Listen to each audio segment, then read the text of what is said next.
Companies limited Rangpur শহরের renowned developer, তার নিবন্ধন আছে কি নেই সাধারণ মানুষ হিসেবে তারও নলেজে নাই। 12,000 কোটি টাকার ভ্যাট বাড়ানোর জন্য গভর্নমেন্ট হাতপিত্তিশ করছে।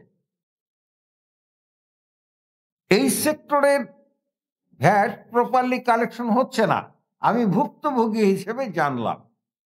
রংপুর শহরের দৃশ্যমান বড় ডেভেলপার মমতা কোম্পানিজ লিমিটেডের সঙ্গে আমার স্ত্রী চুক্তিবদ্ধ হলেন 22 সালে। 2 বছর চলে গেল, এক কোদাল মাটিও কাটলেন না। আফটার দ্যাট আমি খোঁজ নেওয়া শুরু করলাম তাদের ভেতরের অবস্থা কি।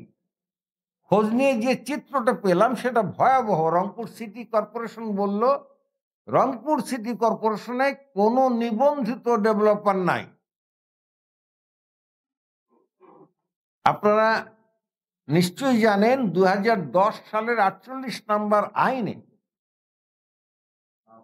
রিয়েল এস্টেট উন্নয়ন ও ব্যবস্থাপনা আইন নামে একটি আইন তৈরি হয়েছে, যেখানে ল্যান্ডলর্ড, ফ্ল্যাট ক্রেতা উভয়ের স্বার্থ এবং সরকারের রাজস্ব নিশ্চিত করবার জন্য আইনটা প্রণীত হয়েছে। যার নিবন্ধনই নাই তা ভ্যাট কোত্থেকে আসবে?